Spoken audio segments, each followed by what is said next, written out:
All right, what's going on, guys? SteelTwins back at you with another mock draft. Yeah, man, this is the Pittsburgh Steelers 2020 NFL Mock Draft 7.0. Of course, another weekly mock draft for you guys, so let's just get right into it, man. Yeah, exactly. So with the 49th overall pick in the 2020 NFL Draft, the Pittsburgh Steelers select T. Higgins, wide receiver out of Clemson.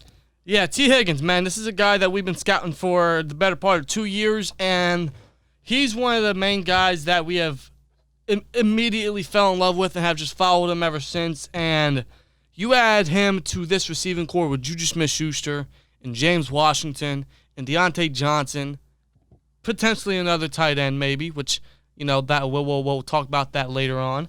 And, of course, you have Ben Roethlisberger in at quarterback. And, the Steelers love to use their 4 wide receiver sets, spread them out wide, and just gain more weapons on the field like they've shown in the past. Yep. And the great thing about that is that when they put those formations in, you can literally put any single one of those 4 receivers, Juju, Johnson, Washington, and Higgins, you could put them anywhere on the field, and they'd be an immediate mismatch. You put Juju in the slot, immediate mismatch. Absolutely. Washington can play outside. Johnson can also play in the slot, but he can, of course, play outside. Higgins, man, this boy is 6'4". He ran a 4.43 at his pro day, man, so he's got speed. He, of course, has the height, so he's mismatched there from most defensive backs. And his jump ball ability is 50-50 ball ability, man. We all know what he can do there. And you have Ben toss it up to him, man, and you let him do his magic. Goddamn, man. Like, that's just great to think about. Absolutely. And like I said, when you want to use your 4 wide receiver sets and put whether you put Higgins in the slot, put him outside. Crazy thing is you can put Higgins outside and then put Juju in the slot. You got 2 mismatches right there with Higgins' height and speed, but Juju in the slot against most nickel cornerbacks. Good luck, buddy. Yeah, seriously. Good luck. Higgins is going to be a stud. Absolutely. And you add him to this receiving core with Ben, who would love to test him early, specifically because of his speed and height.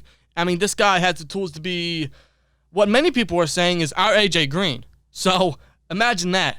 Imagine that, man. Paired up with Juju and Washington and Johnson, man. Like, that'd be a hell of a receiving core right there. A young, promising, dangerous receiving core with a lot of speed, physicality. And like you said, young, man. So just imagine what they could do for years to come, man, with Ben at quarterback and whoever the Steelers have planned as our future. Yeah, man, let's know your guys' thoughts about that with T. Higgins. And the reason why we have him at 49 is because, of course, wide receiver is one of our main positions we're looking at. Not only the Steelers front office, but Steelers fans in general. I know a lot of people say we don't necessarily need receiver because of the 3 guys we have now, and I agree. But we need depth. We need another scary target to rotate with guys like we just mentioned. So, and just look at the receiving class this year. You guys already know Jerry Jeudy, CeeDee Lamb. You got Denzel Mims climbing up the draft board. Same thing with Jalen Reagor, who's another guy we love at 49, and it was a guy we were considering, but we ultimately went with T. Higgins because we can see those guys like Mims and Reagor topping Higgins and going before him. You also got guys like let's see who else is there. There's so many receivers. I'm missing names, and that's crazy to think about. So the reason why we have Higgins there at 49 is because not only is receiver our main or one of our main targets we're looking at, Tomlin and Colbert and company were there at Clemson's pro day looking at Higgins, of course, and other guys. Oh, yeah. But, all that just could combine into what could happen with Higgins being our pick of 49. So let's know your guys' thoughts about that down below. Yeah, seriously. But with the 102nd pick, the 3rd-round cop, we got the 102nd pick in the 2020 NFL Draft. The Pittsburgh Steelers select Hakeen Adeniji, offensive tackle out of Kansas. Not only can he play offensive tackle, but he can play guard, of course. So right there, he has the versatility that the Steelers love in an offensive lineman. Unfortunately, we lost B.J. Finney to the Seattle Seahawks, so that versatility piece that we had as depth is gone. That's where Adeniji would come in and be that B.J. Finney guy. He would fill in B.J. Finney's role. Now, not only did we lose B.J. Finney, we lost Ramon Foster, who ultimately retired, unfortunately. Yep. It's ultimately going to be a big loss. Now, we were advocating for the Steelers to cut him to save cap and everything, but he ultimately retired. Good for him, and good for the Steelers and Steelers fans, because there's no other guy I can think of recently that speaks Pittsburgh Steelers more than Ramon Foster. Like, this dude, first of all, we were thinking about shopping him, like trading him.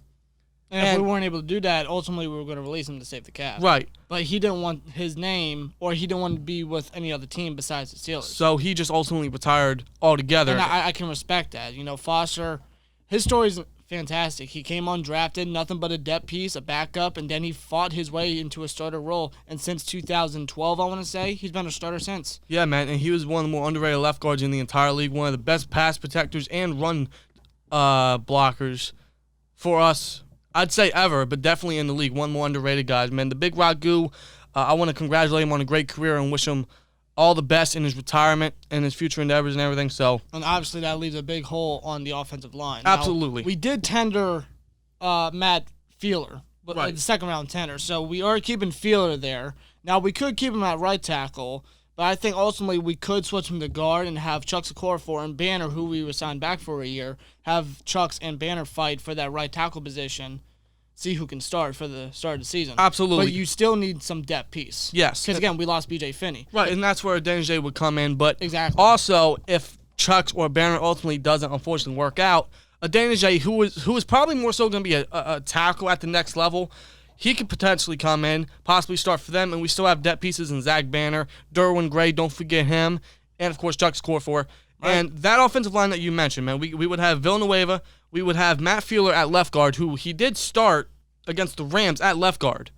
And held his own very well, especially against Aaron Donald. Yeah, it stabilized the offensive line and slowed down Aaron Donald and that Rams defensive line. And I think that would be best for our offensive line. Is just that would help stabilize and keep our offensive line strong and help protect Ben and, of course, the rushing game, in which we did add Derek fucking Watt to the rushing game as our fullback. So I'm excited about that, man. I think a lot of Steelers Nation is excited about that, man. Tell me about it. Yeah, man. And, JJ, I mean, come with us. I mean, come on, bro. Bill O'Brien traded DeAndre Hopkins for a baked potato. Pretty much. So, I mean, do you guys want a Wheaties box? Do you guys want a 1995 Super Bowl 30 Steelers Wheaties box? Because that's our best offer, and I think that's fair. I think there's a lot of hungry guys in the Texans' office that could really use some breakfast in the morning. So that's my option, or that's our proposal right there for J.J. Watt. I think that's fair. There's a lot of hungry guys in Houston, and we need J.J. Watt, so why the hell not? But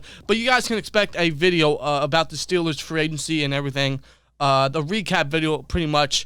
When free agency starts to slow down and everything, we'll make a recap video about all the moves and who went where, who we signed, who we resigned, who we released, stuff like that. So you guys can expect a free agency Steelers recap video as free agency starts to slow down. But those are quick little views there. But back to the main topic.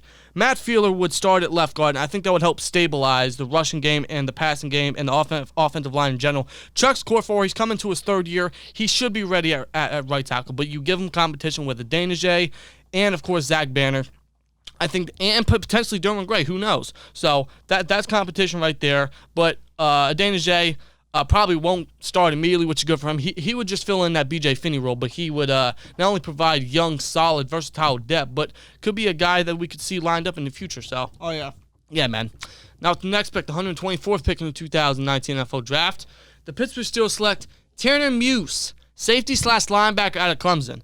This guy would be the most ideal dimebacker that the Steelers have been searching for in a while. I mean, the past we had Morgan Burnett. That clearly didn't work out. We had Mark Barron, who we cut, thankfully. That was better. But that didn't stabilize what we wanted. Yes. Tanner Muse is the guy that we need and could very well fill that role. Right. And back to when Tomlin and company were at Clemson's Pro Day, they were probably looking at T. Higgins, but they were probably more so looking at Tanner Muse because they cut Mark Barron. So there goes our dimebacker. Now, I like Ulysses Gilbert III a lot. I think he could be lined up as a dimebacker. We've been advocating for him to get an opportunity at dimebacker. So he could potentially fill that role, but don't sleep on Tanner Muse or the Steelers selecting Tanner Muse. He could be the dimebacker. He's originally a safety in Clemson, but he can play linebacker as well. He's got the size. He's got incredible speed. He ran, what was a 4.41 and shit. He's got some strength to him. He's got coverage ability. He would be the ideal dimebacker that the Steelers need. Again, he would probably battle with Ulysses Gilbert for a dimebacker. Maybe he doesn't get the dimebacker spot immediately. He could provide depth at safety. He might be better as a linebacker at the next level, but he would be a hybrid guy, a.k.a. a dimebacker, that the Steelers have been ideally and desperately searching for a while. So Exactly. he's one of the guys that we're seriously high on and would love to bring in the black and gold and be that linebacker, line up with Bush. Man, just imagine that. All that speed right there. Yeah, tell me about all the youth and speed. Goddamn. Lord almighty, man. You got Bush as that sideline guy, and you got Muse as the cover guy who has speed as well. So Yeah, tell me about it. that's great to look at right there. Now with the 135th overall pick, our second fourth-round selection, the Pittsburgh Steelers select Harrison Bryant, tight end, out of Florida Atlantic. Yeah, so we go tight end here. Of course, we're keeping Vince McDonald. We restructured his contract. He's guaranteed to be the starting tight end for the Steelers.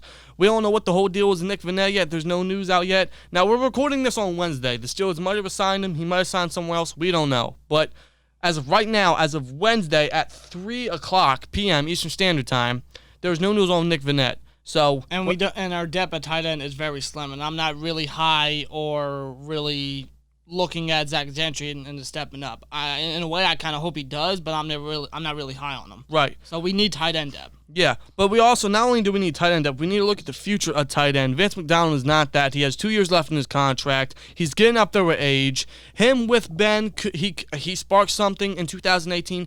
They could spark something again this year. I'd hope so. But we still need solid depth. We need someone to take his place. That is Harrison Bryant. He won the John Mackey Award, so he has that potential. He's got the stretching ability. He can work on his blocking, but again, he'd be a depth guy. We can work on that. We can work on some things with Harrison Bryant, and then when Vance goes, whether we trade him or cut him next year, Harrison Bryant can step in. He should be ready. He's got the potential. Like I said, he won the John Mackey Award, so the sky's the limit for him, man. Yeah, that speaks volumes. Harrison Bryant, in my opinion, is another very underrated tight end in this draft class. Absolutely, so. A lot of tight ends, they're not really, first round or big second round type of players, but they could all fall back to mid to late round guys and could be steals. And I feel like Harrison Bryant could be one of them. The guy's got good route running ability. He's a nice blocker. He's got nice speed, good hands. I feel like if you give him some time to develop, like if we were to keep Vance McDonald for his last 2 years and give Harrison Bryant all that time to develop and be a backup, then in that third year, you have him come in, he can end up being a stud for us. Absolutely. He should be ready by the time, whether that's next year or, like you said, within 2 years. So, yeah, we just got to look at the future at tight end and depth as well. That would be Harrison Bryant right there. So Absolutely. Now with the 198th pick in the 2019 NFL Draft, the Pittsburgh Steelers select Darrynton Evans, running back out of App State. This is one guy that is quickly climbing up my my favorite list or my priority list, I'd say, because this guy has the tools to be another versatile piece on the offense, but of course, could get his feet wet as a return specialist. Put him at kick returner, maybe battle with Ryan Switzer as the return specialist for the Steelers, man. He's got speed. He's got strength to him, man. He's got great elusiveness as well. So he has the speed that the Steelers could use to complement the running back style that we normally use with James Conner and Benny Snell and everything. But like I said, he has the speed that could complement them well. He has the speed that the Steelers have been lacking for a while. But like I said, he could get his feet wet initially on special teams as a return specialist, and then potentially work his way up, maybe split some reps with Samuels or Snell or whatever, man. He of course, he might not make the roster immediately. It depends, man, because we got Kareth White there. We got Jalen Samuels as the number 3, arguably. They could battle. You bring in Evans, he could battle with them. Maybe he starts with the practice squad, and then he works his way up. I don't know, but I'm just thinking that maybe he could fill in as depth at the running back, bring some speed to the offense, complement the running style well, but of course get his feet wet and be the main guy at return specialist, because Switzer, unfortunately, has been very underwhelming. So you bring in Evans to take that, and then he can climb his way up, because he is versatile, man, on offense. So yeah, he definitely is. Yeah. Now with the 232nd pick, our last pick, the 7th round, Pittsburgh Steelers select Khalil Davis, interior defensive lineman out of Nebraska. Yeah, so we finally go defensive tackle here. Javon Hargrave, unfortunately, did leave free agency, or did leave Steelers due to free agency. He went to the Philadelphia Eagles, which I think is a good fit for him. He got the bag, man, and he has the potential to potentially succeed. So good for him, man. I'm very happy for Hargrave. Oh, yeah.